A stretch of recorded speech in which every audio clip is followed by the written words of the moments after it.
We talk football and current events, sitting and chatting with the very best guests, with two Scottish boys and we're loving it. So if you like witty banter, check the former #1 podcast on iTunes, sitting and chatting.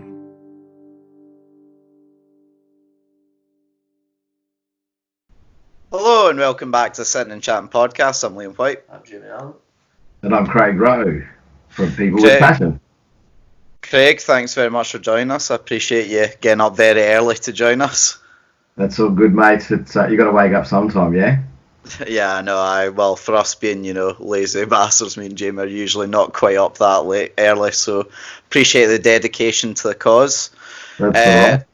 Now, for those of you that are watching, you can probably tell us the first time we've had a guest that's not actually been in the studio, so to speak. Craig's actually joining us live from Australia, I take it. Whereabouts in Australia are you from, Craig? Yeah, state of Queensland, so Brisbane. So sort of north and east or in the middle of Australia. Right, well, cheers. I appreciate you reaching out to us originally, Craig, a few months ago when I was basically asking for guests. I don't know if you know this, but this is the first time that we've ever actually had a guest that both me and Jamie don't know, at all. So it's a new style of interview for the pair of us. So I appreciate you being the first one to jump on boards, basically. No, that's all right, Liam. No worries at all, mate. It's good because we're both passionate about podcasting, so I appreciate the opportunity to have a chat with you guys today. I'd rather be sitting and chatting than standing and silent, mate. I appreciate that, mate. That's a good wee one-liner, so thanks very much. Now, Craig, I'll start with you where I start with all of our guests. And what's your first memory, mate? Craig. Yeah, Craig, mate. Craig in a rock, I believe. It does have some heritage from the UK, but Craig's. Yeah, so... Is that what you asked? I hope that's what you asked. No, I was saying, what's your first memory? Oh, my first memory. Oh, gee. First memory. My mother reckons I got a pretty good first memory. I remember being in a pram, being strolled down. I can actually remember it, just visualising it now. I could just remember going through a park in a pram, and don't know how old I would have been, and I can remember going to a service station. We're walking to a service station and everything, and I can pretty much remember everywhere we went. Even now as I speak, I can visualise that journey for some reason. So yeah, that's probably would be about, if I'm in the pram, I was probably guessing around 1.5, something like that. 1.5, geez, that's Very early, and what we've had so far. yeah, I know most of our guests usually can't remember anything before 5 years old, so that's quite impressive that you can remember all the way back that far. Yeah, I have a good long-term memory. Short-term memory is not too good, but maybe you should stop some of your guests drinking before they come in, yeah? Yeah, well, maybe, true. Maybe I had a couple of drinks. Yeah, no, memory's a funny thing, actually, because one of the things I actually do quite often, I don't know if you guys ever do this, but I actually sit and ponder the past. So one of the things is to just sit there and remember what you can remember. I mean, certainly, for me at least, I don't like to maybe all go back too much, not because I have a terrible life or anything about that, but I suppose I want to not spend too much dwelling as such. I know it might be different for you, but I feel like if I spend too much time in one area, I just feel like I'm dwelling and not getting on with things like I should be. So I try and stay clear of that as much as possible, but I can see why it might be good to especially remember the good times, so to speak. Yeah, for sure. I think that's one of the things that we actually... I think looking back isn't a bad thing as long as you're not staying there. That's my opinion on it, and you learn from it. So for me, I always feel memories are linked to emotion. So like you just said, good memories. So you can go back to those good memories, but it doesn't hurt. I think it depends on your mindset, I suppose, as to whether it's safe to go back to some of the memories that we may have. Suppose that's a good way to look about it. So when it comes to things like that, when you're talking about visualizing your memories, do you do yoga or meditation to help you remember those states of mind, or is it just sort of on the go that you'll maybe consider these previous points? Yeah, on the go, mate. It's I don't know, I don't do it frequently, but I do it from time to time where I'll just sit there and see where my memory takes me, and there's little memories that'll spark you on to the next memory. It's sort of like reliving your life a little bit, and I find that when I do it, it's actually intriguing because, mind you, your memory of things might not always be what actually happened to. That's what's the amazing thing about our brain. We like to think Sure. of things as from our perspective and how they happen, but yeah, so that's probably the thing is I have done that as an exercise. But yeah, that is my earliest memory of being in a pram. I don't I can remember being in baths and things, playing with toys and things, but I wouldn't know how old I was, to be quite honest. I can remember the toys, but yeah, so there's Yeah. little things like that. No, that's good. Cheers, mate. Appreciate that. So, moving a bit forward, I suppose, like, what were you like at school? What was I like at school? I was pretty nerdy. I think it's like depends on the way going through, but I love learning. Always have. So for me, that's what I was. I was someone that just focused on learning to the point that yeah, I used to do projects that weren't assigned to me, mate. So I'd go into school with asking the teacher. I spent all weekend doing this talk on like preparing a talk on volcanoes. I wasn't even assigned. So yeah, Yeah, I've always had this thing about learning. yeah, listen, mate, you done a lot better at school by sounds of it than me and Jamie done, so that's always could Yeah. be a bonus. But So, school's questionable though. Like I got a lot out of school, but my older brothers didn't. And for me, it's like they shouldn't have probably been there. Should have been doing something more geared to what their abilities and what inspired them to learn. Really, like it do you just think baffles me. do you think that's maybe a fault of the school system that you were in, or do you think it's a fault of school systems across the world though that they were like that? I can't speak to every school system across the world, but my understanding of school systems is, I think that they came out of a necessity when we stopped child labour. so, like, what do you do with all these kids if they're not working? And when you think about it, in a village, kids were probably learning from adults and things like that. So you get a situation where all of a sudden you're saying adults off to work, mass production, and you got all these kids running around. What do you do with them? Well, let's educate them to become part of a manufacturing system. Tell them these are things we need you to learn to get a job, and go from there. But the one size fits all approach, I don't think with school and people works because we're all different. Yeah, I think Jamie especially, we've spoke about a few times on our podcast that Jamie really agrees that the school system doesn't fit towards especially him. Me as well, I don't think it fit 100%, but I was maybe a bit different, maybe a bit more fortunate in my ways. So what were you good at then at school? What was your chosen subjects? Uh, basically all the basics. I did a language which was Japanese. Never continued it, but I did okay at school. Like I was probably B plus. I wouldn't say I was top of anything. A couple of subjects I might have been in the top group, but it didn't matter. At the end of the day, they're just your English, your maths. We had like they call it studies in society or social studies, which is like your modern history, your ancient history, all those sorts of things.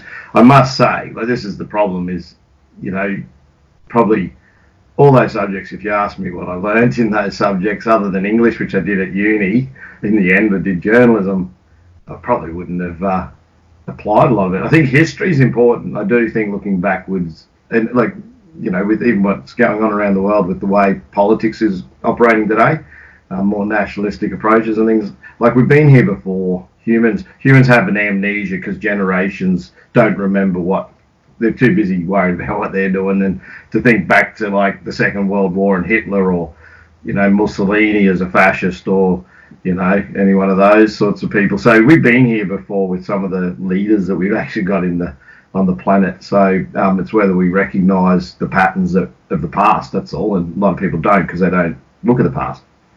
Right. So you think that'll help us maybe as such learn from our mistakes going forward if we were to focus more on the history?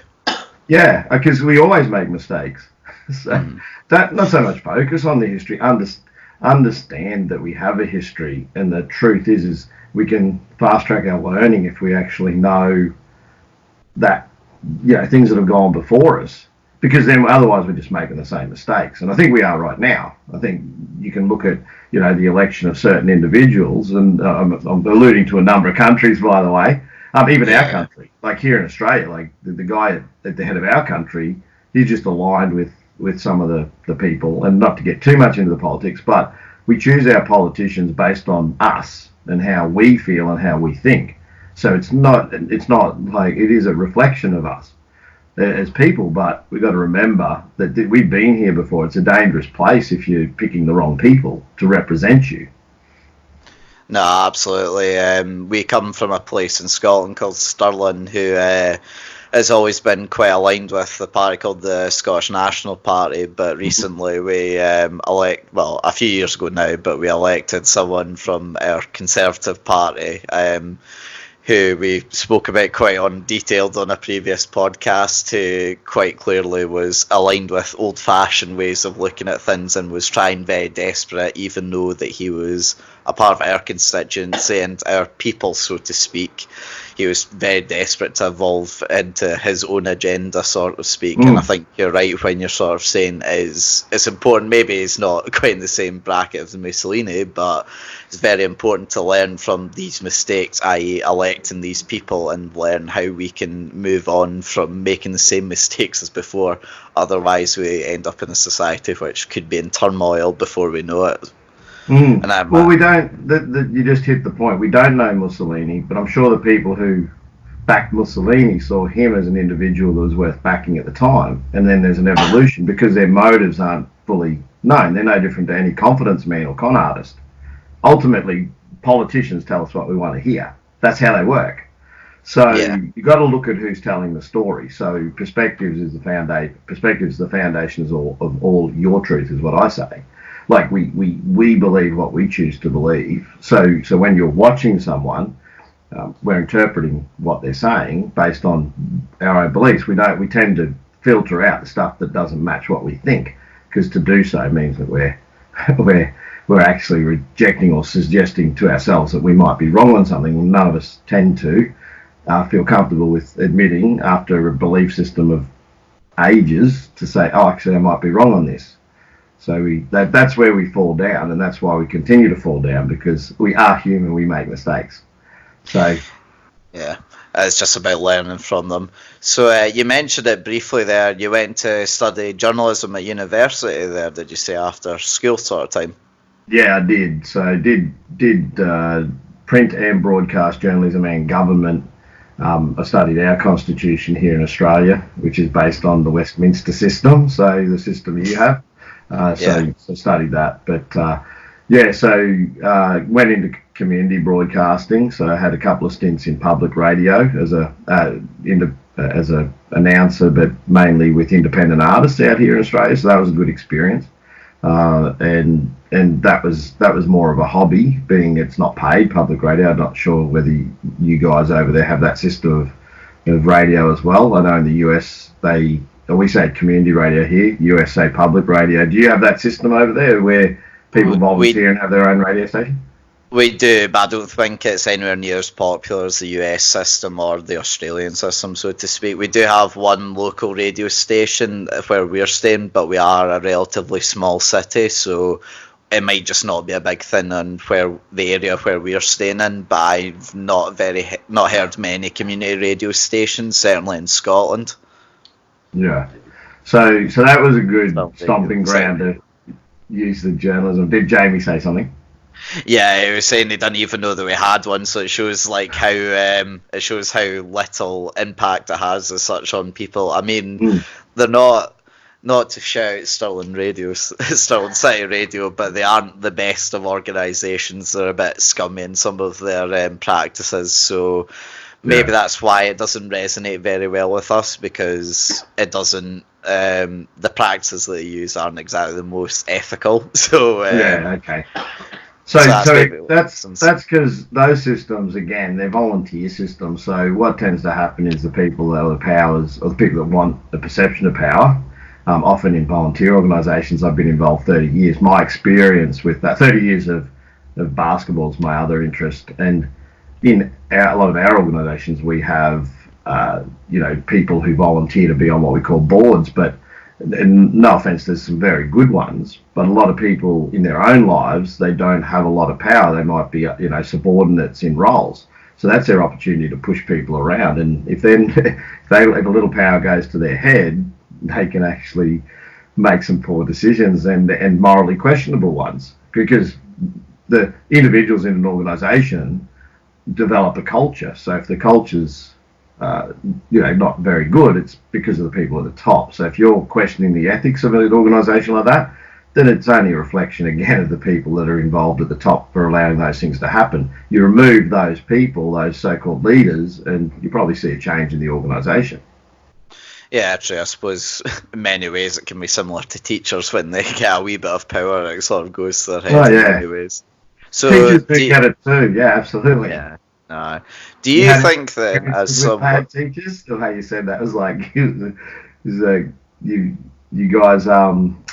guys, where do you guys know each other? Do you mind me asking?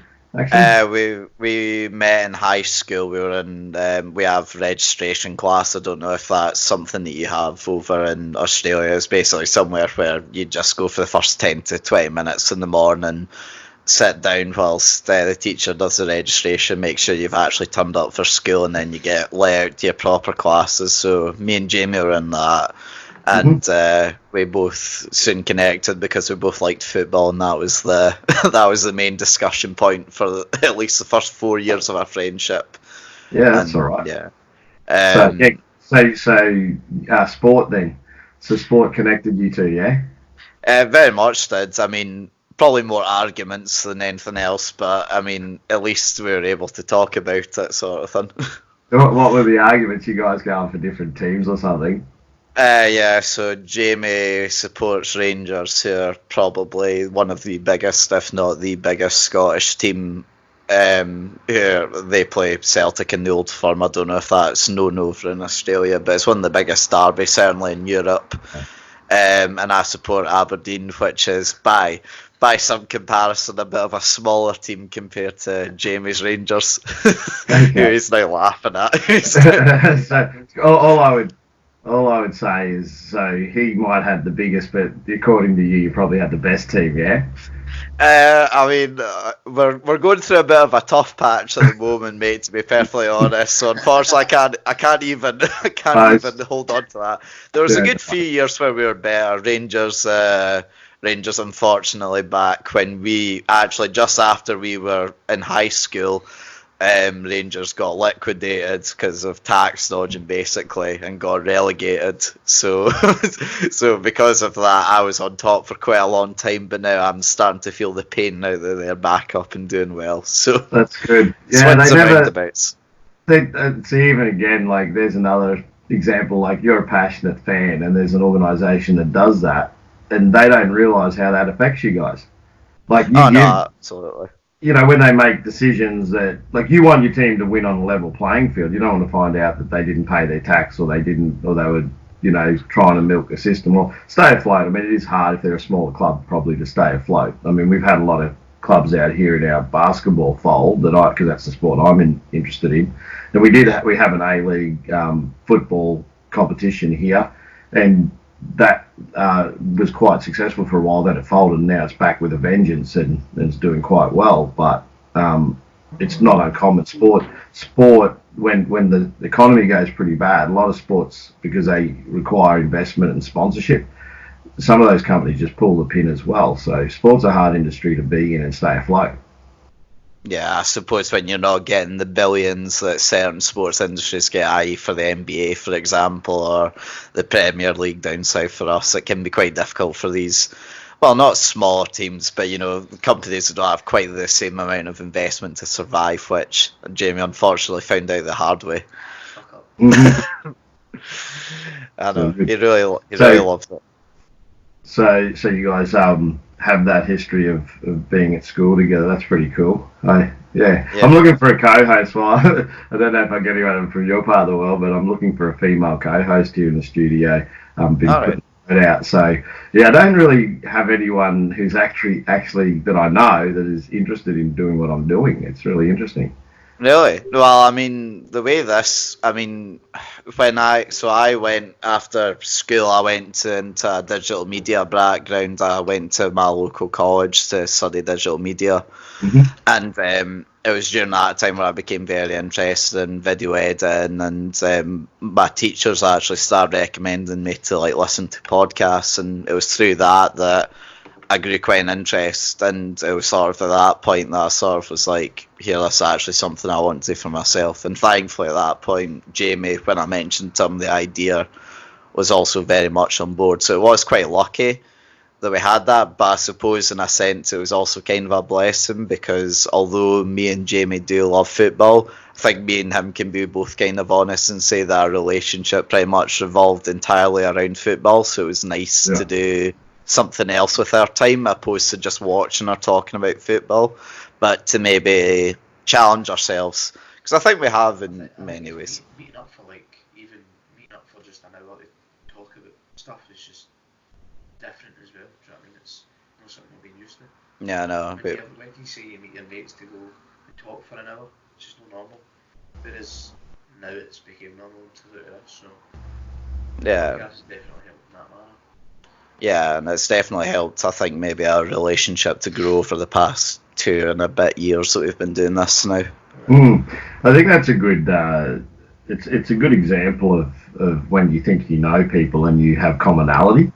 One of the things, I had a friend pass last year. Actually, I had 3 friends pass, and 2 of them were involved with my basketball program, so it wasn't a good time to be around me. One went missing on a river on a kayak, and they found him later. He'd had a fit and fallen in, and then another mate who was my manager of a team. So that was my video guy. So, and then my manager of my team passed last year. Sorry to hear. Life happens, and so does death, sadly. But as Kobe Bryant has, just shown us all, things here one day gone the next. You think plans are important, but you can't technically plan for death, even though some people more or less know they're going to die. My third friend died of cancer, actually, sadly.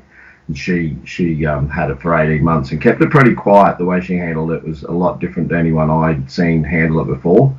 So she didn't tell a lot of people that she actually had it. So she avoided a lot of people because she knew that they'd just go through and tell everyone and and make a big deal out of it. And she just didn't want to go there. So, but on that point, the manager who passed, after a season with him with a basketball team, I'd realised like I never really knew him. So I called him over one day. I was just sitting there. This is after our season, and I sort of decided not to continue as coach of that team. I actually said to him, "Come and chat." He's an Indigenous man too here in Australia, which is Australian Aboriginal, and I said, "Come and chat with me and tell me about stuff I don't know about you. Don't tell me the basketball's our commonality. We know we like basketball. We know the things we like because that's what we talk about. So I want to know about you." And I think what we're actually attracted to isn't, we think it's our commonality, but it's actually the bits that we don't know. And there's so many people we call friends who we never actually stop and pause and say, "Hey, I know you like all these things because I do too. Football or basketball or whatever it is you're into." But you never stop and say, "Hey, I don't really know you. Tell me some of the things you guys are discussing with me." I've never had a friend ask me. And this is the beauty of podcasts, because you don't know me, so you're learning for the first time. Yeah. No, I don't know how Jamie feels in this matter. Maybe he can enlighten me, but I certainly thought by the time, because Jamie, over here in Scotland, you do 6 years of high school, but you can leave technically in 4th year. So Jamie left in 4th year, but I was one of the, I think I was right in saying I was one of the few that kept in contact with you after high school. But I think also it's fair to say that we only had sort of one thing that we would ever do / talk about. So it was good to sort of move beyond past that. Do you think that's kind of fair? Once I got kicked out in 4th year, it was a case of I didn't keep in touch with anyone through school properly, and then I grew back into people that I'd spoken to at school, you I never lost contact with, Duncan and Jack. Other than that, I kind of lost contact with everyone, and then grew back into getting to know everyone, and then but this is definitely, you were one of the only that I kept in contact the most with, and it was always about football, which was fine, but look what it's led to. So yeah, I know, it's like, I suppose it's like you're saying, Craig, it is good sometimes just to sort of, put your commonalities to one side and actually, find out more about the person. I think we can see because you're in like for you guys, football was your point of interest. And I find with my sport, there's a lot of people that I've worked with for a long time and never had a conversation outside of X's and O's, like the plays or it's just what it is, and you never stop and pause, and it's always just business or our sporting side of things. So, but Jamie, so you left school early, did you? Well, it was more I got kicked out. Aye, yes. The headmaster or the head teacher, whatever you call it, she came and offered me a college placement, and I either took the college placement or I was is it expelled? Yeah, expelled. So it was one of the two, and somehow my brain managed to tell me, don't get expelled and just take the college application. So that's what I done, mate. I went and took the college application, went to college and done plumbing. So yeah, fourth year is when I got kicked out. Okay.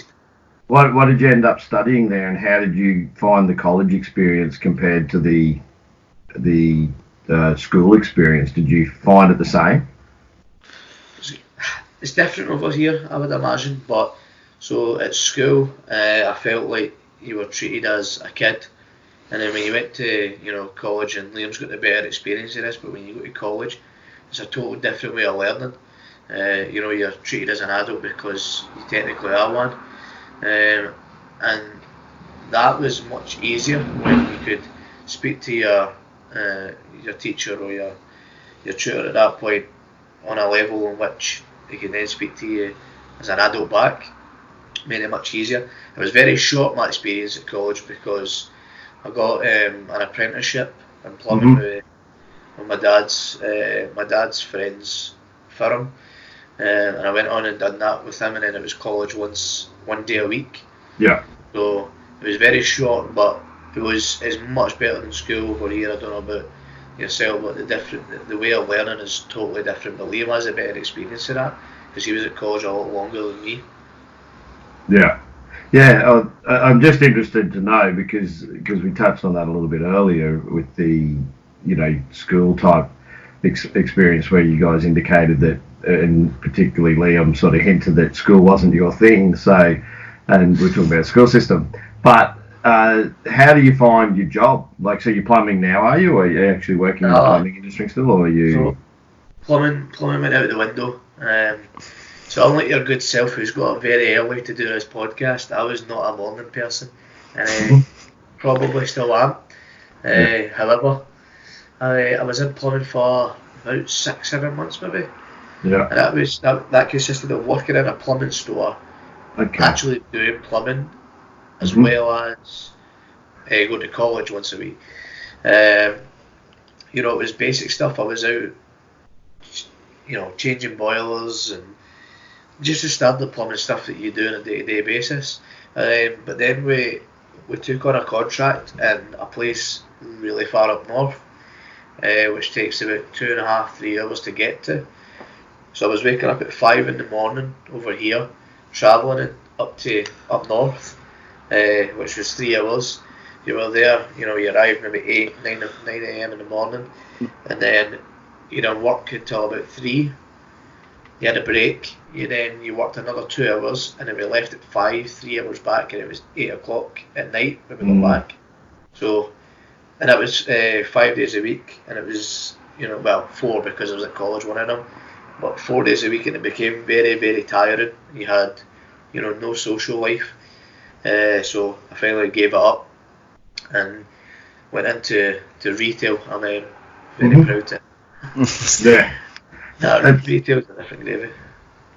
Yeah, that's good, and I understand the grind. I'm not a tradie or person. I don't know whether you call them tradies over there. That's what we call them. So guys that take on apprenticeships and trades, and with my experience though, I had a government job that was when I ran a basketball association for a while in the early 2000s. When I came back, I landed a job based on my graphic design and journalism experience. And it was a 9 to 5, and I'd travel an hour and a half on train in the morning, go work the 9 to 5, then catch a train home. I'd literally have time to eat, watch some stupid TV, and go to bed and do it all again. And I wasn't doing all the stuff I loved. So in the end, I decided to that was a well-paying job, and I just got rid of it because it wasn't. You didn't have a life if unless you want to work for the rest of your life, and that's it. It would have been good if you just like money, but yeah. I know that.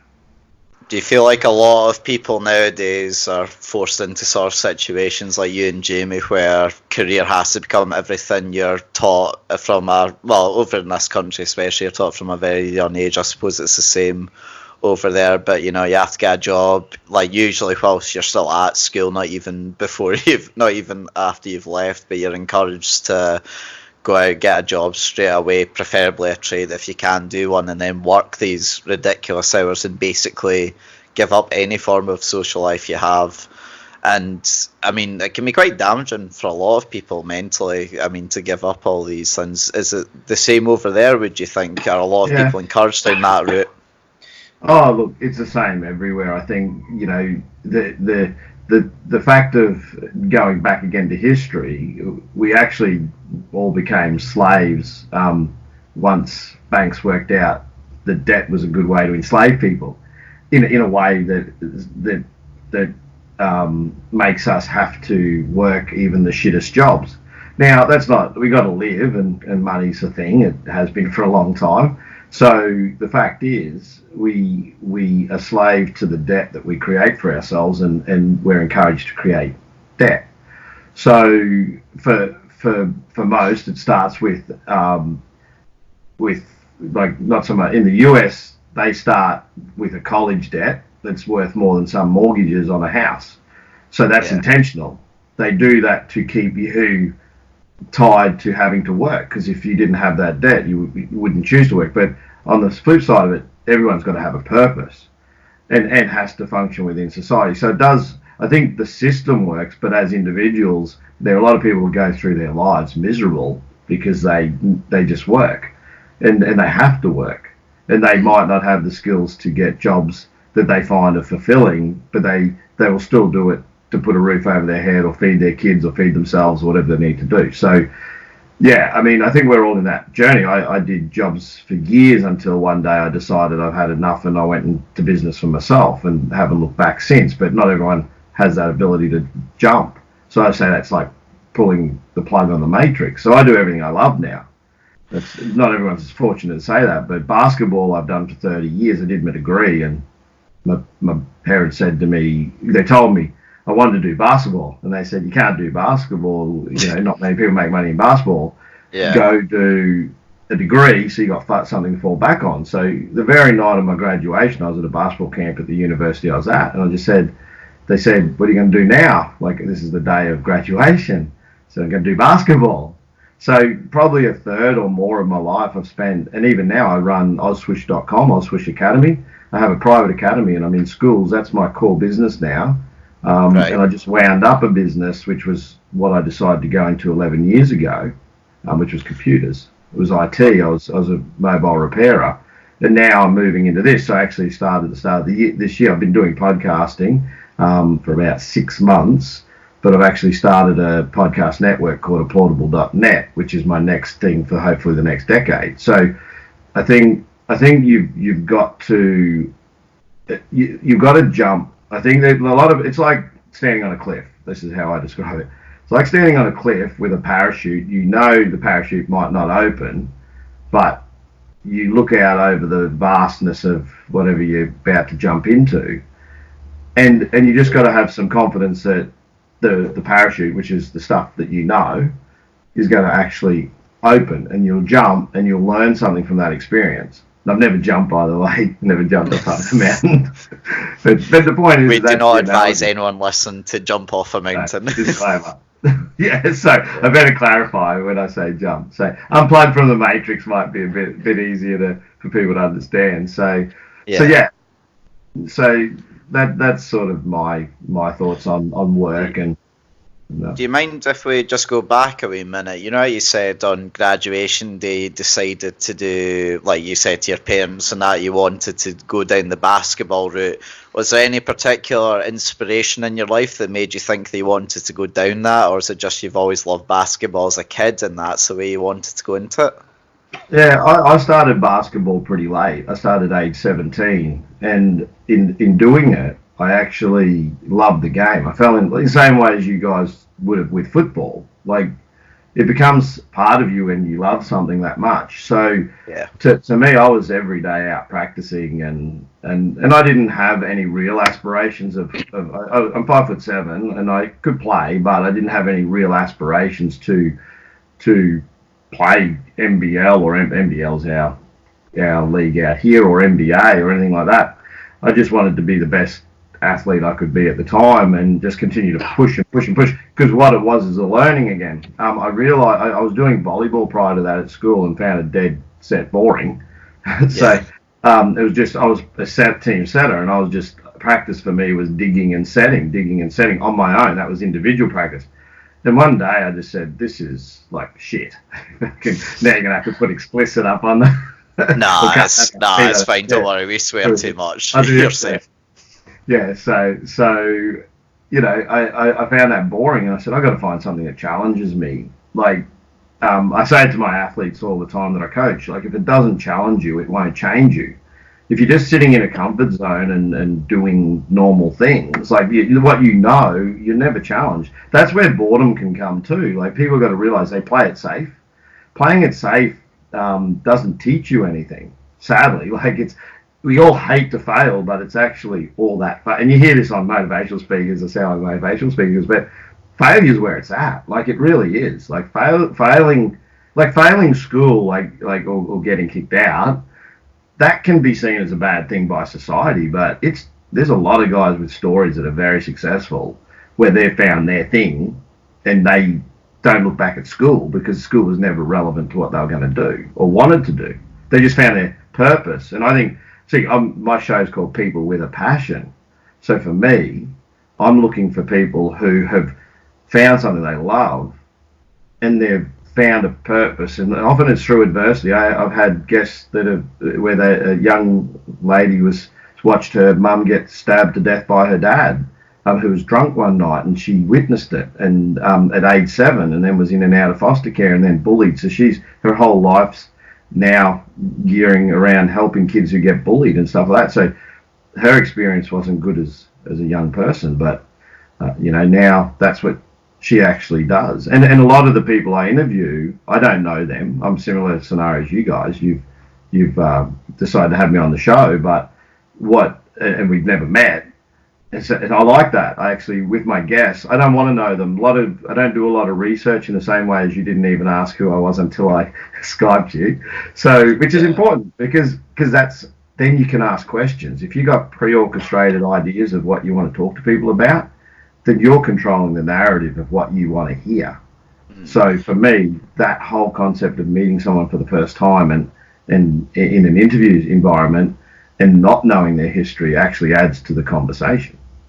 Yeah, with me and Jamie, when we first met and actually discussed about the podcast, when we were going to do it, we did sort of both agree that the best way we wanted to do it is to do it raw. I mean, I would be lying in saying that we didn't do like a wee bit of research. We have like obviously gone to your channel and seen like some of the stuff you've put up. But we do, I mean, it doesn't obviously help this is the first time we've interviewed someone that none of us know, because usually it's either Jamie knows the guest or I know the guest. But I think you're right in the way that you're saying that, is that I want to, for me and Jamie at least, I think we want to get to know you better through the conversation, which might not be the best tactic. I don't think any interviewer in the world that's been doing it for a profession would advise that, but I think it makes it more authentic and, like I said earlier, more raw. So I think that's what makes it be more unique in a way, which helps us for that point of view. Do you agree with that in a sense for you as well? I do, but what I tend to do with my guests, because I have them here in the studio, and I'm guessing you do too, if you know the people that you're actually interviewing. So I have them come here. I do Skype interviews. I've done a couple overseas, like now, talking with you guys. But I try and get some of the people, my guests, to come into the studio if they're local, and I normally build rapport with them. My goal is to have them come in. I normally have spoken with them on the phone, obviously, and or connected via message. So and then I will do a little bit of research, but not a great deal. Like I just an overview, because obviously when you're finding a guest, there is that approach of, who do you want to speak to and what are you likely to speak about. Like you're sort of creating a pitch, and then you got to make that, that booking. So when you have a guest that comes in, I often spend about half an hour asking them questions and talking about their life ahead of coming into the actual studio, and then I just feed off that. Right. Yeah, so my prep's actually done with them probably in the first 30 to 35, 40 minutes that they're here. And I explain that to them. I just make them a drink and we sit out on a couch and we just have a chat. And then when I come in, I just throw off what they've already told me and lead the conversation based on what they've told me. And I find that approach for me works better. So I ask them often to bring in photos and things, because I have a screen up here. You've seen the podcast. Yeah, I've seen the VW one. That's the most recent one that I watched with Brendan Alder, I think you pronounce it. Yeah. So I've seen that you like to show the descriptions of, in that case at least, the VWs, camper vans and that you've had on, and it makes a good point of reference to the audience, which I appreciated as a viewer. Yeah, not everyone in my interviews does that because of the topic, but if they've got an interest, like one of the biggest ones I've got is the youngest guy I've interviewed, a up and coming pro skater here in Australia, and he's got some awesome footage where they go out, and they just released a video called I was thinking it's Tabletops. I was going to say the wrong thing, but anyway, I won't say what the title is. I've forgotten, it's failing me, but but they've spent months producing this video for their skate market. But his footage of his skateboarding, for me, and anyone who's seen it, is like people going, "Wow, that was a really good interview." But we're all learning. Like there's no perfect interview. Just the guest can make or break you, because you're not technically today I'm the guest, but when you're interviewing, you guys are secondary, and it's the guest who's telling their story. So having a good guest helps. I hope I've been a good guest so far. No, definitely. Trust me, it helps, because this is the first time we've had a guest that actually has their own podcast as well. So it helps in a big way to have someone that has similar experience to us. You've asked us a lot more questions than any other guest. Yeah. I think it's better though, because it's obviously keeps us on our toes. Exactly. It's a conversation. That's how I view it. Podcasting is just a conversation, I feel, and having a guest is important, but it is just a conversation. That's what I try and present when I do it, but I understand that the guest is subject. So I cut out, because I've got a video I actually edit. I do all that stuff myself, by the way. I have an AI camera here. I'm not sure if you're familiar with the Mevos, but it actually controls all the cuts. So it pre-cuts does it?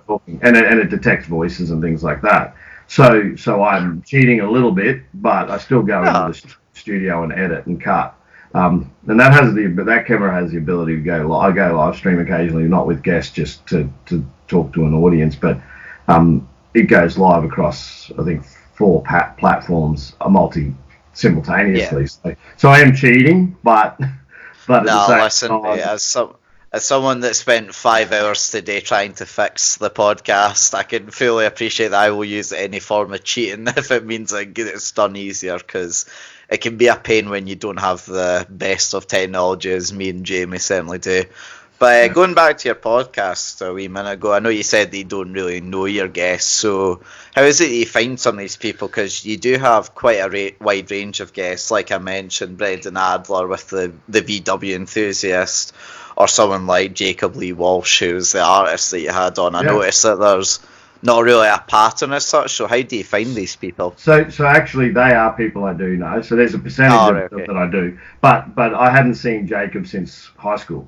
So I saw what he was doing on social media and connected with him, but I did know him. But that was the first time I'd probably seen him in over 20 years. Right. And, Okay. and the interesting thing was with Brendan, and this is where it comes down to we think we know people. Brendan I played basketball against for years, and we are friends. Again, I hadn't seen him for probably, it'd probably be 5 or 6 years, but he had me come out to fix his computer. And when I walked into his house, because that was the other business I wound up, the IT business. Yeah. When I walked into his house, a whole wall was devoted to his passion for VWs, and I'm like, what the hell's all this? And he explained it, and he said my family races these things, and I'm like, are you kidding? And he's like, yeah, we've got the second fastest bus on the planet, and I'm like, okay, I want to see that.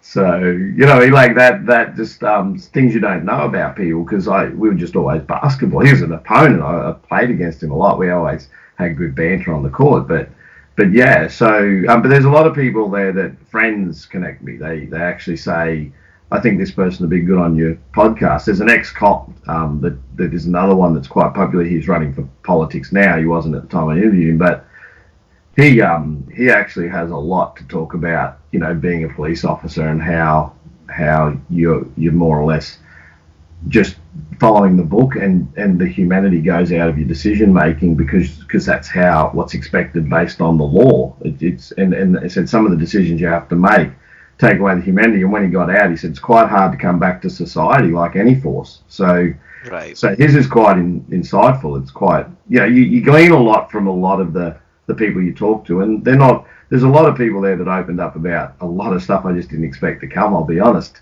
where they were just very, like you say, raw and open. And I think that's one of the things my podcast is trying to do is to share common human experience.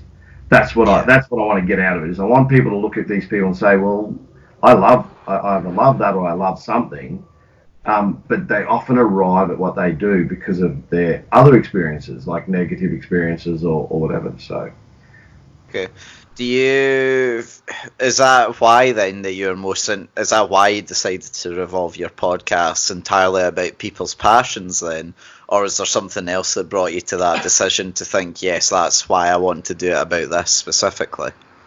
Well, interestingly, because I do basketball, when I wound up my IT business, my core business I'd done, I was I had time on my hands because I was overlapping 2 businesses for 3 years. So I was building up my basketball business while still operating as an IT repairer. And I decided to wind that up. And of course that gave me, because I'm in schools, but normally after school or before school, and then I have my private program on weekends, I decided that I wanted to do something different. Now I did community radio for 4.5 years, and I was looking at something, and I had that camera, the AI camera. I bought it for basketball, and I'm looking at it, I'm going, and I have another YouTube channel for basketball, so I'd sort of done the YouTube thing before. So I thought, well, what if I use that camera in my radio experience, seeing what podcasting is like? So I made a decision to do that. Actually, some friends, I was meant to start a podcast with some friends, and there was two other friends and myself, right? And they decided that through conversation that they would go and do an anti-bullying podcast. And interestingly, I do 2 podcasts now with one of those individuals, and the anti-bullying one stopped. So when they stopped, he wanted to continue. The other guy basically said he was done. So for me, I'd already started I started this because I didn't have that opportunity to work with them, and in fact, I'm happy I didn't. Now, at the time, what am I going to do? Because you guys were going to talk about doing a podcast together, and they basically made me have to look at my own podcast. So I haven't looked back. I'm more than happy interviewing and doing this format that I've done, but it wasn't necessarily what I thought I'd do. It's like, but now I do one. Got one called Tech Matters as well, which we only just started about 7 weeks ago. So 7 episodes in, all talking about IT. My mate works as a system type engineer analyst for one of the larger law firms here in Australia. So he's producing that one, and I'm co-hosting it with him. Okay. Were you nervous when you first, because obviously you were kind of expecting to go in with your friends and then you done it on your own, were you nervous to sort of do the first episodes? Because you come across as quite like a confident person, quite relaxed for these interviews. So was that always the same at the start, or was there a bit of nerves at the start? Not for me, because I did radio for 4.5 years, Yeah. and that involved a lot of phone interviews and a lot of interviews. In fact, that was the thing I love most about radio. Ah, right, okay. Yeah, because that for me that's why I thought this was a good thing to have an interest. So I chose to do this. Basketball's always been my passion, you could say. So that's obviously I've devoted 30 years to it and coached at all levels, and paid and unpaid, because you do it for love. But then when I wound up the computer business, I'm thinking, well, do I want to do more basketball? Do I want to focus on the other channel that I have, which continues to get subscribers, even though I don't do anything on that, and I will when I find time to. But I thought I want to do something like different that becomes a passion aside of basketball, because basketball has become my work now. So this is the podcast. That's my passion. See, going back to basketball, obviously I know you said you started quite late at 17, but then going from it being just a hobby to becoming a job, was there any sort of lost love for it as such? Because, I mean, me and Jamie don't have any personal experience with working with football, so to speak, but I can imagine that if you go from doing something that you love purely as a love point to then having to do it as, well, maybe not like a 9 to 5, but as a full-time job, I can imagine that can either become quite a bit stressful, or over time you lose the love for it. Was that the same for you, or did you keep that all the way through your 30 years? No, I've still got it to this day. I think it's literally being married to the sport. Like, you feel that. I'm not married, by the way, and that was a conscious decision too, because I love the game so much. I mean, I devote that much time and energy to what I do, and I really do love it. I think I've been fortunate not to experience any great deal of depression over the course of my life. I've had down days, normally caused by basketball and politics in the sport, sadly, but. And I think we all exposed to those down days. It's very rare that I do, but at the same time, I think if I didn't have this interest like basketball, I think I'd be a pretty miserable person, and because that's something that's defined me for a very long time. But at the same time, it is a physical thing. So I'm 47, going on to 50, hitting half a century soon. And for me, I've got to question how long I can actually do some of the stuff that I actually do in the sport. So that's the other thing with the applaudable.net that I've started, which, like I say, is a podcast network, and I'll help other people get into podcasting. That's my next thing. So I run education courses and things, given my history in journalism and radio and IT. I have that ability, and coaching, because it's just teaching a different thing. That will be the next thing for me, and I think that's the other thing too, is my personality is not to sit still and not do anything. So in fact, even my here's the thing, Ausswish came out of the fact that I was head coach of senior sides at 2 clubs locally, and one club I spent 11 years there, and when I left, there was not even a thank you. Like, not even the words came out of the mouth of a person that was running that club for 20 years. They just said, no worries, I'll tell the board. And I thought, not even a thank you. So it was thankless. And then I was at another club where... That must really get you down, though. If I was devoted that long to a certain topic, I would be really pissed off, to be perfectly honest, if no one had even acknowledged what I'd done for them for that period of time. Yeah, so I had an argument with them earlier in the year, and their husband, so that didn't help. The husband didn't speak to me for 3 years, and that's sad, but that's on them, not me. I had individuals standing next to me where that individual can't shake their hands and ignore me, and they go, "What's that all about?" I said, "That's on him, not on me." Like, at the end of the day, I can't control what other people do, and I had raw, quiet, private conversations with those individuals that they didn't like, and I got on the outer. But that's politics in sport. That happens in a lot of sports, and at the end of the day, I had to question whether I wanted to be part of that organisation anymore. Anyway, Right. and then I went to another. I got offered a couple of roles further up. It would mean closing my business and moving up north to coach a higher level team, but I had a business that was 11, or at that stage was probably 8 or 9 years in, and I chose to go to the club I used to play for. And that after the year, I spent about there's a passion for you. I spent about $4,900 on that season out of pocket expenses. I don't get paid to coach, by the way, at that level.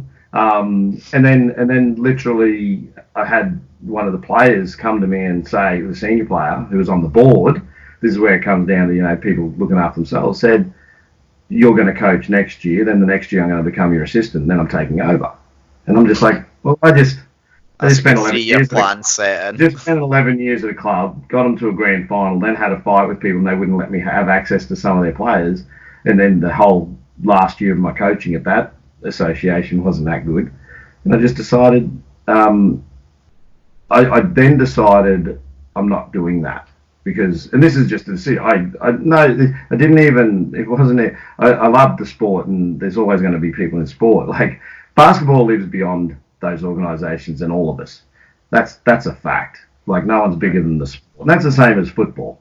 Like, no one, people think that they are it. But then, like, sadly, Kobe passed recently. It's like, you're here for a moment in time. Get over yourself if you think that you're that important. And I don't think I'm that important.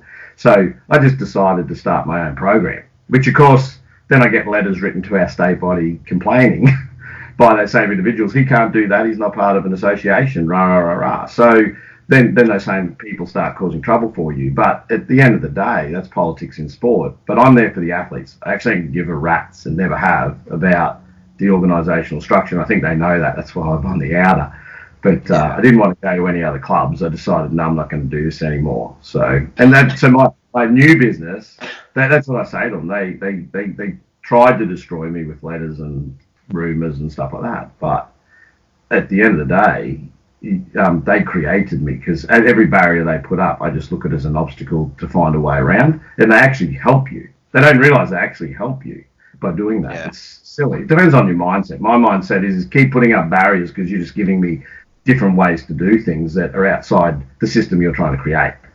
Well, I think that's maybe a testament then to your sort of willpower then, because I imagine you'd find a lot of people in your situation might have been not like scared by the threats, but maybe think it was impossible to get by. So it's nice to hear that despite the fact they did try to put you down, you sort of took it as a challenge and, excelled at it.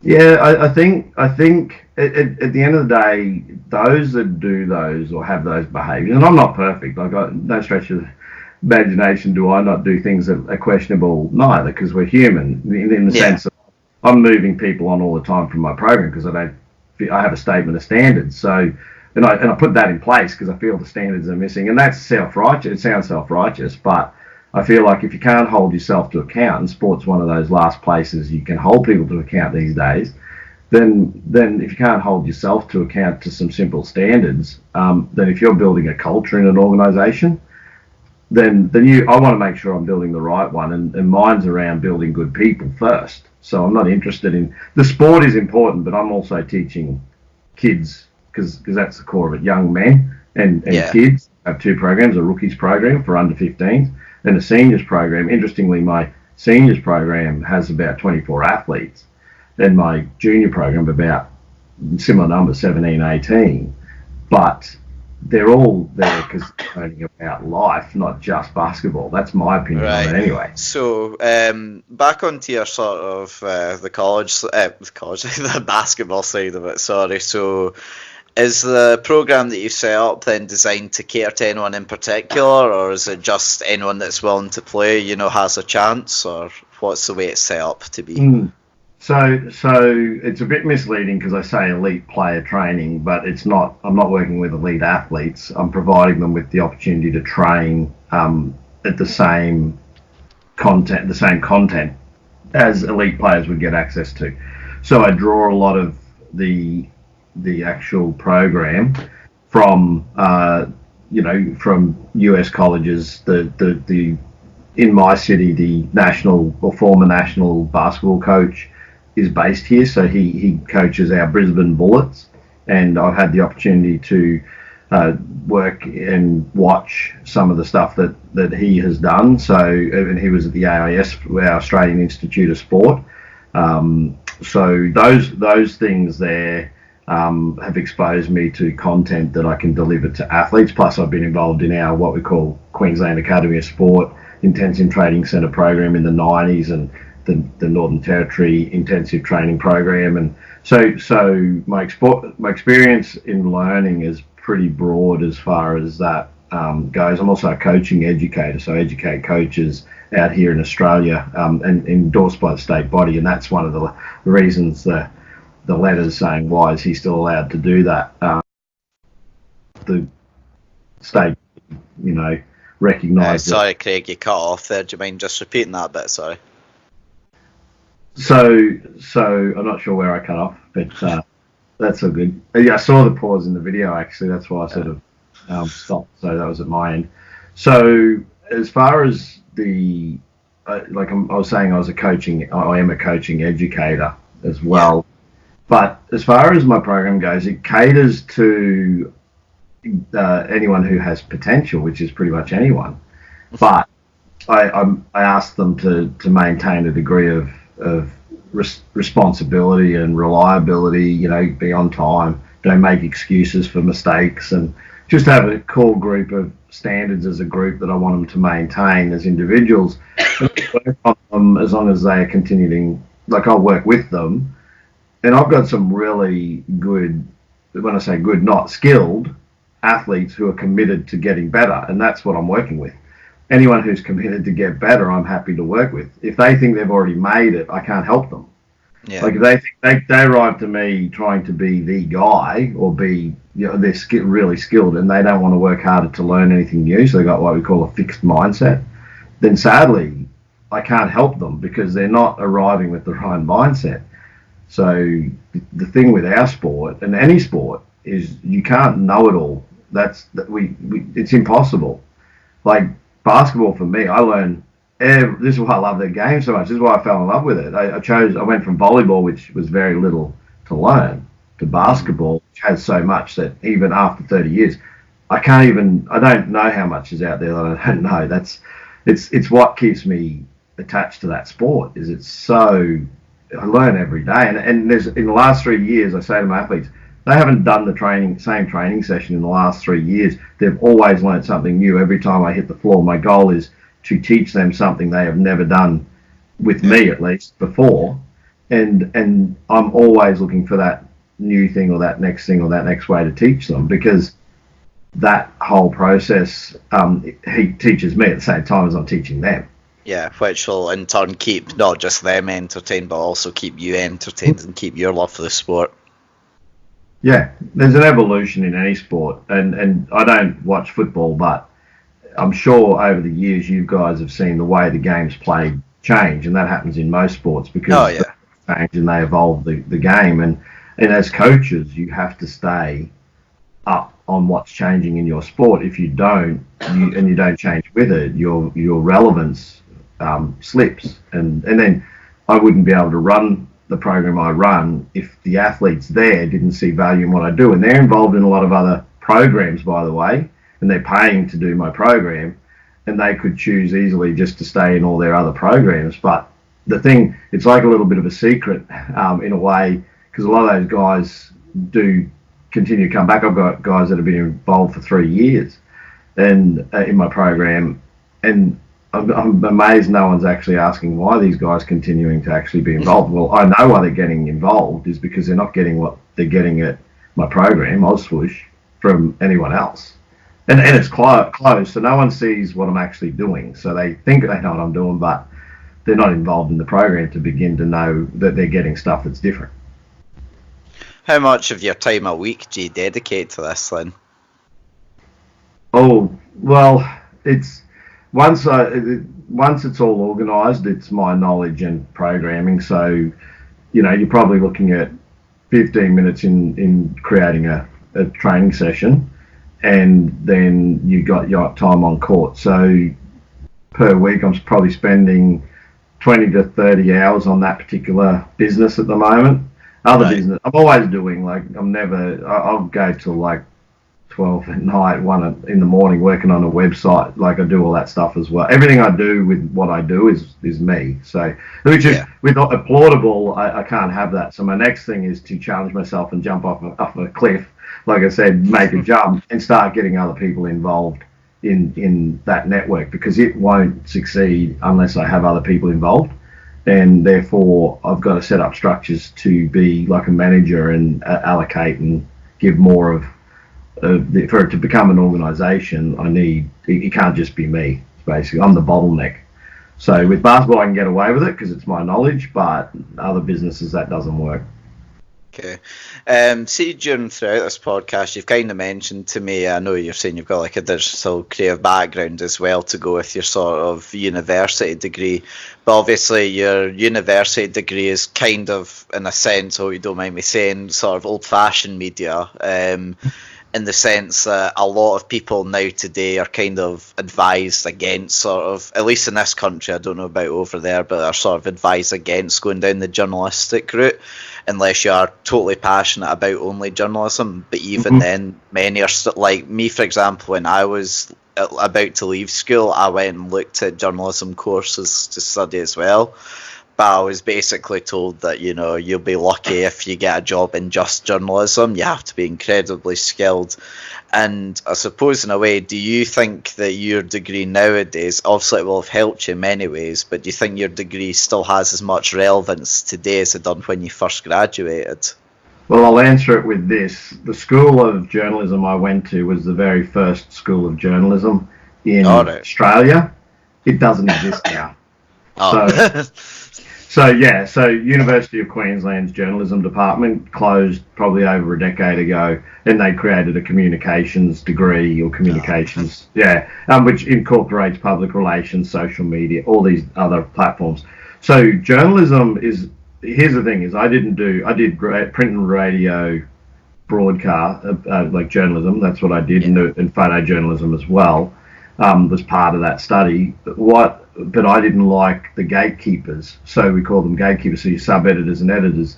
The news, and as much as I hate certain people on the planet and the way they present things, journalism, while it's trying to report the truth, it's still filtered.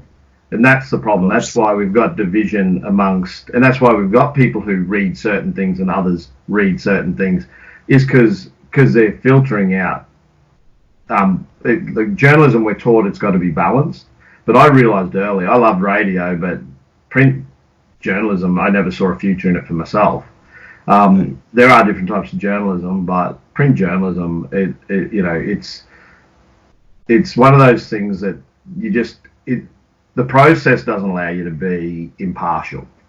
And I guess with the 24-hour news cycle that we have today, I saw the other day when Kobe's helicopter went down, just in one of our local channels' desire to be first with the news on a very sensitive topic. One of the anchor said his name correctly. The other guy that they crossed to was calling him Kobo, which was totally insulting to anyone who knows basketball, let alone the family. And not that they would have probably heard that reporting. And then when it went back to the anchor said, I think he got the most points in the NBA the other day. It's totally inaccurate. And you just go, you wonder why people just don't trust journalism anymore. It's not hard to understand why when they don't even fact check themselves. Well, in this country as well, on BBC News, in fact, James just dying. When Kobe's death was announced, they used pictures of LeBron James instead on the news to show who it was. And it's maybe that, it's like you said, that point of, why do people still trust journalists? I mean, don't get me wrong, there will be some great journalists out there, but unfortunately I think they are very much overmarred by yeah, I know, especially not in this country, but they're certainly overmarred now by these, like you said, these folk that are rushing to be first to report the news at all costs, even though they might be reporting the news completely inaccurate. And then you've got bias, so you have often, your right-wing, left-wing medias, and that's just natural as well. The centre's gone out of the argument, and the truth is I think most people actually fall in the centre, and they're being asked to choose one extreme or the other, and because we only have two choices, that's a problem. And because you're swinging like a pendulum, you're going either one election you'll go one way, and not everyone does this, but this is why different parties get in. It's the swing voters. And they're trying to work out who's the better of two bad scenarios, because they don't necessarily agree with everything that those individuals do. But I think with the whole media side of things, they swing one way or the other as well, and that's a problem because you're meant to be impartial. Like, that's what we're taught, and it doesn't work. And the reason it doesn't work, and this is actually why. By the way, we'll talk about podcasting in a second, but the reason it doesn't work is because money's involved. So they're trying to sell audience to advertisers. The moment you create that dynamic, journalism doesn't and never has sold newspapers. The people don't buy the news. People buy the newspaper to get the news, yes, but what makes them their money isn't the print run. It's actually advertisers buying the paper. If there was no advertising in the paper, journalism wouldn't exist, and that's almost happening. We're seeing papers close all the time, and the mainstream media are struggling to battle with online media. Now, interestingly, in the US, there's a big push where there's all this freedom of speech to try and regulate the podcast industry, because the mainstream radio industry realizes they're under threat by people like you and me just chin wagging and sitting and chat. Thanks for that. Get you in a plug. Yeah, cheers. Yeah. No, I think that's very fair. And to be fair, I think we're moving in the right direction. It is good that anyone can. Well, it's got good and bad reasons, but I think to a certain degree, it's good that anyone can pick up a microphone.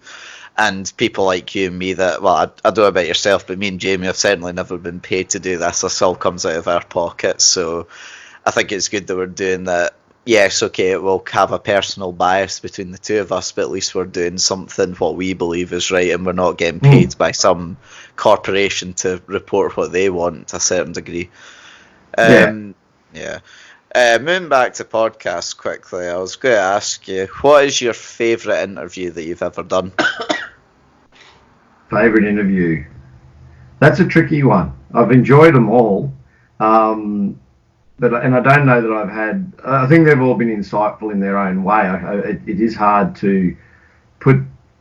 I won't say which ones. The ones that are more human and have story elements to them, where people describe their experience of depression or describe, that situation, which is a terrible situation of, watching their mother get, stabbed by their dad and things like. You don't see that coming, so that sort of throws you, but they want to talk about it. And I think that when you're speaking to people about their adversity and how that's motivated them to move forward in their lives and have them grow. I think if I had to think of one, I think the cop one was quite good.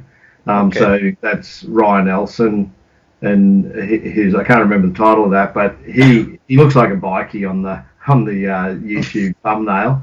So and he actually is. He rides a Harley, but the thing is his was quite good because he talks about things we've talked about, which is the system is broken, and now he's running for a local council position in our next election here. And from my conversation with him, he's pretty raw and real and calls a spade. So whether he can carry that into his politics, we'll see. But I hope he does, because he's pretty honest. Yeah, hopefully he gets down with the dogs and doesn't come up with fleas, so to speak. I think he's done that though. See, I think he understands that he's looked at his life. Again, another person that faced some adversity with the splitting up of his first marriage, and I think he's questioned a lot of his perceptions and things like that. And being a cop gave him a view of the world Then he was a real estate agent, head of the Chamber of Commerce here. And I think the business side gave it. He actually said in the interview, I met more crooks as a real estate agent, where people would just want to take an extra $5 off someone who didn't have it. And you know, the way they conducted their business, he said, I met more crooks in real estate than I did as a cop in all my years as a cop. So basically alluding to the unethical behaviour of people who have money. So I think when you get, excuse me, when you get people making those statements, they're pretty solid statement from an ex-police officer. Right.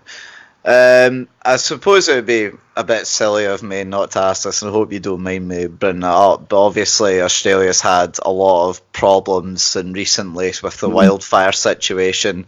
Do you mind explaining in your area specifically, like, is it quite bad or is it unnoticeable? We had fires in southeast Queensland quite early, but they hit New South Wales, Canberra, and they're still in the ACT, which is where our main federal parliament operates from. ACT is still struggling with fires, and Victoria and even parts of South Australia. So it was literally the east coast, but it was everywhere. By the way, it was really. Yeah. I mean, there was some misleading photos and images shown on social media, which is a problem with social media within itself. That people are seeing stuff they believe is real, and they've got to question the sources sometimes. And what if it doesn't look real, it probably isn't. So there was some embellishment, sadly, it was pretty severe, but I've seen some over the top stuff as well.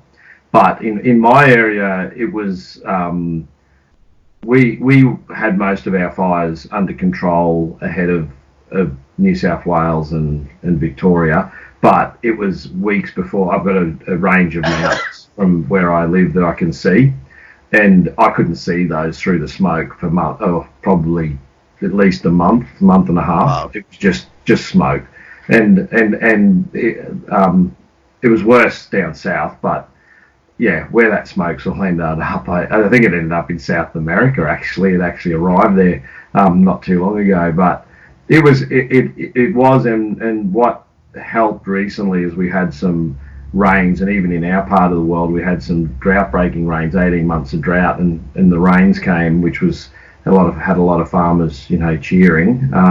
Yeah. So yeah, I don't. The problem with Australia, is if we have drought and it gets dry, it is a tinderbox. It always has been. And the argument of whether climate change plays a role. I'm not a scientist, so I don't pretend to know anything really about climate change. I let them deal with that. I trust experts in the same way as if I went to a doctor and asked, is my body okay? I don't go to my best mate to say, hey, do you think I'm going to have a heart attack? I go to a doctor who studied for a period of time. So when it comes to climate change, I trust that the guys that have been at uni and studying science actually know more than me. So if there's a whole heap of them saying humans are causing it, then I do trust that. But at the same time, I think we ask the wrong question. While people are pointing the finger at climate change, I just ask the question, forget the whole argument whether climate change is real. We know it's real because it's happened in the past. Whether this is human-induced, I don't know, and I'm not going to pretend to argue either way because I'm not a scientist. But what I think is the question's wrong, and this is where I think the media gets it wrong, is they should be asking, is it sustainable for us to treat the planet the way we do? Forget climate change. Is it right for us to pollute? Is it right for us to put, pollution into the atmosphere that animals have no choice, that they've got to breathe along with us? I think from a moral point of view, the whole climate change debate is just muddied waters, and it's stupid because the reality is we've got to ask the question, are we killing our planet? Are we killing each other with the stuff that we actually do? And stop arguing about climate change and just get on with solving problems that we've created for ourselves, like plastics and everything that goes with it. There's probably too many things that we do to the planet. The water tables are dropping in the planet dramatically. That's going to cause a lot of problems down the track.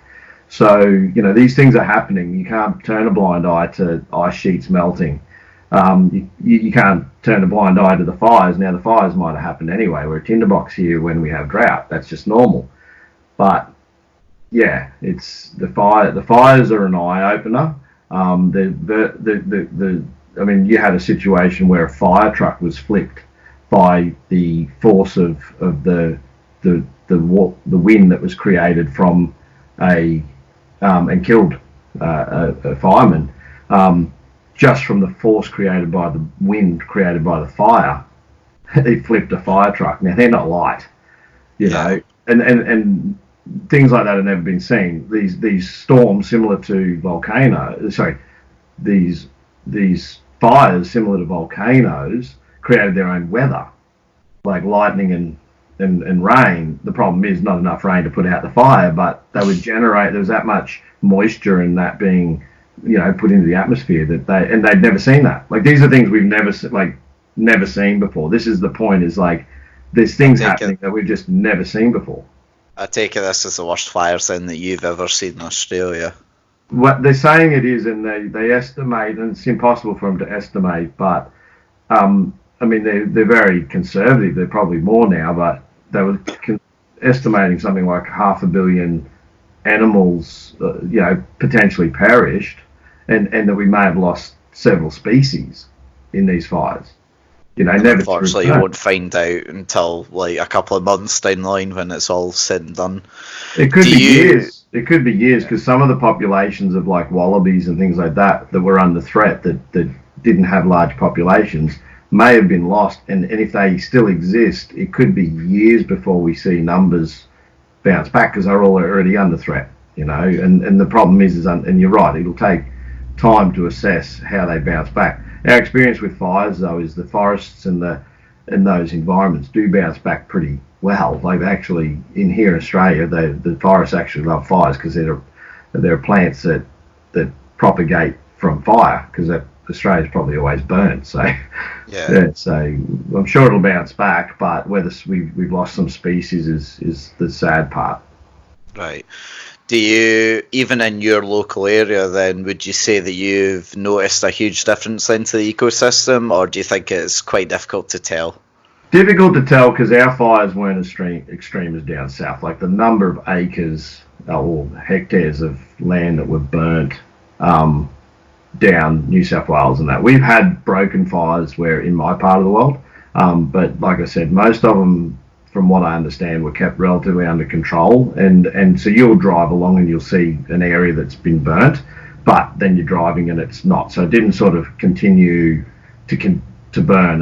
They've managed to get them under control, but I haven't looked lately, but I know that there are still fires burning. It's not over, but the advantage, I guess, is that if conditions cool down and we get rain, it makes it very hard. We did have rain in New South Wales, and good amount of rain, which actually put out a good portion of the fires, but I believe that ACT are still struggling. They haven't had those rains, so there's areas of the country that are still burning.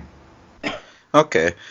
Well, thanks, Craig. I appreciate the chat. If you don't mind, there is one more thing we'd like to do before we maybe go on to your podcast. Yes.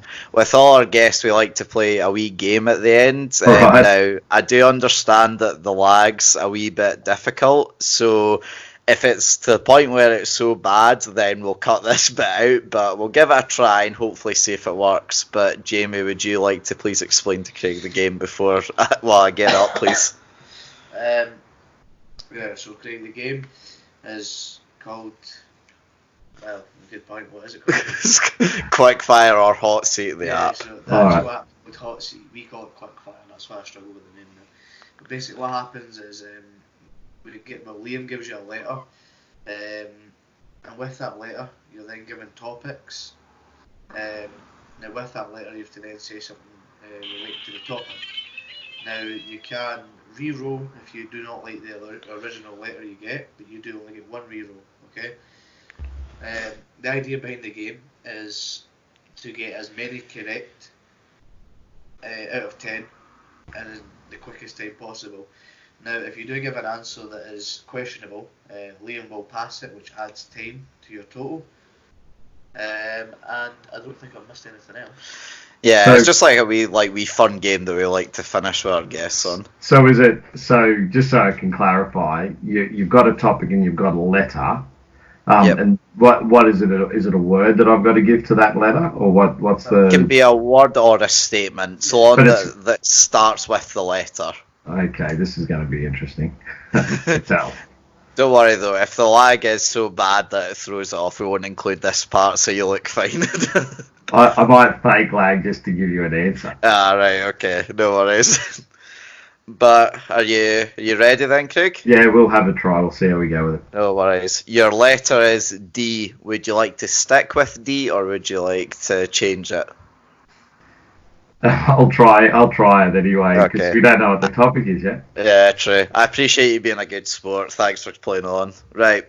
In 3, 2, 1. Reasons to take out a loan. Debt. Yep. Things to do on a date. What was the letter? Is it the same letter? Yeah, same letter. Dance. Yep. Something you're afraid of. Dogs. Yep.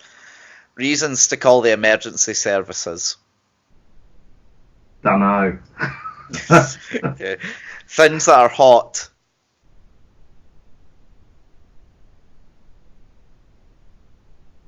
Do you want to pass? Yeah, I'll pass for that one. Places in Europe. Denmark. Yep. Things that you shout. Don't. Yep. Countries. Denmark. Yeah, we'll Shift the accept that. country. Yeah. Yep. Cartoon characters. Daffy Duck. Yep. And finally, a common surname. Durham. Right. That's common and something. Well, we'll accept it. It's fine. Right, Craig, your time with a score of 1 minute and 18 seconds and 9 correct. So you're about a third. You're about 3/4 on the table.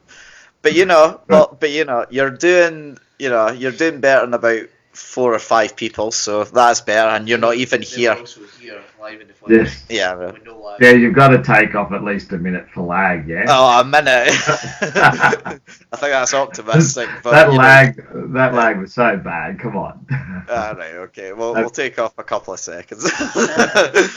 We'll round it up to a minute. Yeah, go on. Sorry. We'll round it down to a minute. We'll be fair to you. Okay, But thanks, Craig. I really appreciate you coming on. Before we go, do you want to just give a wee plug of your stuff to the audience? Tell them where you should find more of you? Yeah, sure. So the best place to actually see the podcast is up on YouTube, but you can actually visit applaudable.net, and that's spelt with an I. So similar to Audible, it's APPLAUDIBLE.net. And you'll see both the podcasts that I actually have started up on there. So if you're searching on Spotify, just ask Google for people with a passion, and it should come up. If you're just listening to the podcast version, and again, if you search on YouTube, you should people with a passion, you should be able to find it there. Right, well, everyone, go and do that. Go and show Craig some support. It'd be much appreciated. But yeah, thanks, Craig. Appreciate it. So until next time, I've been Liam Whyte. I'll be Jimmy Allan. And I've been Craig Rowe. Yeah, cheers, mate. Well done. We'll see you next time. Goodbye. Yeah. We talk football and current events, sitting and chatting with the very best guests, with 2 Scottish boys and we're loving it. So if you like witty banter, check the former #1 podcast on iTunes, sitting and chatting.